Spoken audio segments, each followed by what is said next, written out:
After losing out on Christian Walker yesterday, the Yankees have finally made their decision on who will play first base in 2025. What's going on, guys? The king of 161st Street. I'm back with another video, and the Yankees have signed Paul Goldschmidt to a 1-year, $12.5 million deal. And I know a lot of people are going to be very upset with this because Paul Goldschmidt is on the older side. Heading into his age 37 season, he's a few years removed from his MVP year and hasn't really been the same since. But there's a few ways this move could actually look like a good one for the New York Yankees. Paul Goldschmidt's only here for 1 year. And in that 1 year, it seems like the Yankees also want to continue the development of Ben Rice. So these two are probably going to platoon back and forth. But even with that, Paul Goldschmidt this past season had a dreadful start to the season. 230 batting average with a 291 on base percentage, only a 373 slugging percentage for a 664 OPS. Those numbers are just not going to cut it. Once the second half came along, he started to pick up some steam. A 271 batting average with a 319 on base percentage, so getting closer to average there, with a 480 slugging percentage, which equated out to almost an 800 OPS. If the Yankees can capture lightning in the bottle like the Cardinals did in the second half of last season, this move will look really good for the New York Yankees. And I get it, missing out on guys like Christian Walker, guys like Pete Alonso, it's not going to look sexy, right? This isn't one of those moves that you look at and you're like, this is the reason the Yankees are a World Series contenders, because of Paul Goldschmidt in 2025. But what it does do is it allows the Yankees to get creative with some of their lineups because he's a lefty masher. Ben Rice is very good against right-handed pitching. So this seems like it's going to be a perfect platoon situation. To me, I'm not too against this because if you look at the age discrepancy, yes, he's 37 years old, but he also only costed you a year and $12.5 million.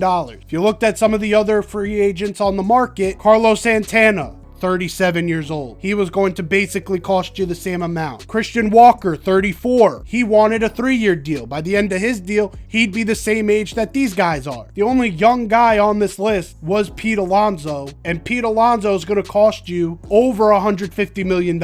So to get a guy like Paul Goldschmidt, who has the experience that can really help Ben Rice develop, is really going to be key in terms of creating a future for the Yankees, because we also have to focus on that. I know everyone sees that we lost in the World Series and now we have to be all in, but at some point you got to focus on the future. This move seems like not only a move for the now, which it will help because even with those numbers, he is an upgrade on Anthony Rizzo, but it also will help in the development and furthering of Ben Rice's future. So I'm not totally upset with this. Now, last night, the Yankees made a huge deal that went a little under the radar, trading Jose Trevino to the Reds for relief pitcher Fernando Cruz and Alex Jackson. If you guys have never heard of Fernando Cruz has a 4.93 ERA last season. So you look at that and you're going to say, oh, this is just some bum reliever like the rest of the guys we had. But hold on, this is a guy who is top 5 in Major League Baseball in strikeouts per 9 and has one of the nastiest splitters on the market. This is a type of guy who, yes, at an age of 34, you're not really looking at him too long term. But for right now and for possibly the next couple years, this is the type of guy that Matt Blake is going to love to mold and structure into one of the better relievers in baseball. His splitter has an opponent batting average below 120. Yes, at times he can lose control, and that's with a lot of relievers. But this is also the type of guy that Matt Blake, once he gets his hands on him, will create consistency. It will create even more dominance than he actually has right now. To me, this move was huge because there are a few holes in this bullpen. Now that Tommy Kahnle's still a free agent, now that Tim Hill is a free agent, you have some of these holes that were kind of patched up last season. Now they're kind of opening back up. Fernando Cruz closes those holes. And I know a lot of people are going to be a little pissed off because Jose Trevino is a fan favorite. But sometimes you got to trade some of the fan favorites to actually get players who will help you win. How much playing time do we actually believe Jose Trevino was going to get? And with the playing time Jose Trevino was going to get, how much playing time was he going to be stealing from Austin Wells in his development. And the fact that Jose Trevino was a fan favorite, it does make this a little bit tough. And I'm not saying I'm happy to see Jose Trevino go, but if he was going to get traded, I like the package that we got. Yes, we also got a backup catcher. He might not even be on the roster come 2025 spring training. Alex Jackson is absolutely atrocious at the position. But anyways, what do you guys think about these two moves the Yankees made? Did you love them? Did you hate them? Let me know down below. Like the video if you enjoyed. Subscribe if you're new. I'm out of here. Take care and peace.